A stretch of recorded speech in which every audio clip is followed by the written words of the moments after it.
हिंदू धर्म में कई महान ऋषियों के बारे में बताया गया है। इन्हीं में से एक थे वैदिक ऋषि दधीची। दधीची जी ने अपना पूरा जीवन शिव भक्ति में लगा दिया। दानवीरों में उन्हें सबसे श्रेष्ठ माना जाता है। उनके पिता का नाम अथर्व था और माता का नाम शांति। पौराणिक कथा के अनुसार एक बार महर्षि दधीची कठोर तपस्या में लीन थे। उनकी तपस्या का तेज इतना बढ़ गया था कि तीनों लोग आलोकित हो गए और इंद्र का सिंहासन हिलने लगा। उन्हें लगा कि महर्षि कठोर तपस्या के बल पर उनका इंद्र पद छीनना चाहते हैं। इसलिए इंद्र ने महर्षि की तपस्या को भंग करने के लिए बेहद खूबसूरत अलम्बुसा अप्सरा के साथ कामदेव को भेजा।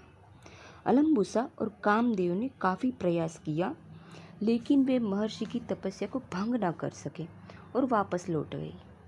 कामदेव और अप्सरा के विफल होने के बाद इंद्र ने महर्षि की हत्या का फैसला किया।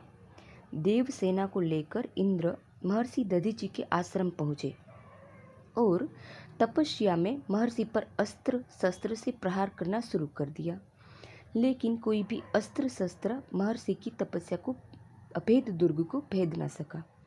इंद्र के अस्त्र शस्त्र भी उसके सामने कम पड़ गए। आखिरकार हार मानकर देवराज इंद्रसेना सहित स्वर्ग लौट गए। कहते हैं कि इंद्र की सभा में गुरुदेव बृहस्पति आए, लेकिन अहंकारवश इंद्र गुरु बृहस्पति के सामने खड़े नहीं हुए। बृहस्पति ने इसे अपना अपमान समझा और देवता को छोड़ कहीं दूर स्थान चले गए, जिनके बाद देवताओं ने विश्वरूप को अपना पुरोहित बना लिया। लेकिन विश्वरूप देवताओं से छिपकर असुरों को भी यज्ञ का भाग देने लगा, जिसका पता चलने पर इंद्र ने क्रोध में उसका सिर धड़ से अलग कर दिया। इस बात का पता लगने के बाद इंद्र को मारने के उद्देश्य से महाबली वृत्रासुर को विश्वरूप के पिता ने उत्पन्न किया। वृत्रासुर के भय से इंद्र को अपना सिंहासन छोड़ना पड़ा। सभी देवता ब्रह्मा जी के पास गए। ब्रह्मा जी ने उन्हें बताया कि वृत्रासुर का अंत सिर्फ महर्षि दधीची के अस्थियों से बने अस्त्र से ही हो सकता है। ब्रह्मा जी की सलाह पर इंद्र समेत सभी देवता महर्षि दधीची के पास गए। इंद्रदेव ने महर्षि से प्रार्थना करते हुए कहा, प्रभु, त्रैलोक्य की मंगल कामना के लिए आप अपनी हड्डियां हमें दान दे दीजिए। इंद्र की बात सुनकर महर्षि ने कहा, देवराज, अपना शरीर सबको प्रिय होता है, लेकिन लोकहित के लिए मैं तुम्हें अपना शरीर प्रदान करता हूँ।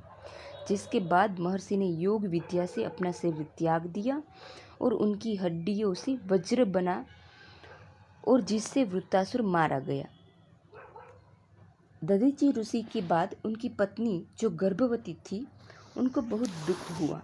वो रोती बिलखती अपने गर्भ को गिराना चाहती थी। जंगल में जब वो अकेली रो रही थी, तब महादेव प्रकट हुए। उन्होंने कहा, तुम्हें पहले बच्चे को जन्म देना होगा, उसके बाद तुम अपनी मर्जी और इच्छा से सती हो सकती हो। स्त्री ने बच्चे को जन्म दिया और महादेव को देकर वे सती हो गई। महादेव ने बच्चे को पीपल के पत्ते में रख दिया और नारद मुनि को उसका ध्यान रखने के लिए कहा। इससे उसका नाम पिपलाद हुआ। पिपलाद जब बड़ा हुआ तो उसने ऋषि से अपने माता पिता के मृत्यु के बारे में पूछा कि उसके पिता ही क्यों ऐसे मारे गए। ऋषियों जो उसने कहा कि उसके पिता पर उस समय शनि देव की कुदृष्टि थी। ये बात जानकर पिपलाद अपने पिता की तरह भगवान शिव को प्रसन्न करने में लग गया। महादेव प्रकट हुए।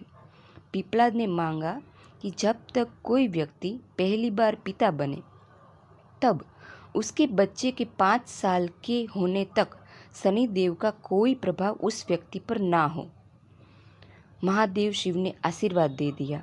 इस प्रकार शनि देव का प्रभाव 5 साल के बच्चे के पिता पर नहीं होता। धन्यवाद।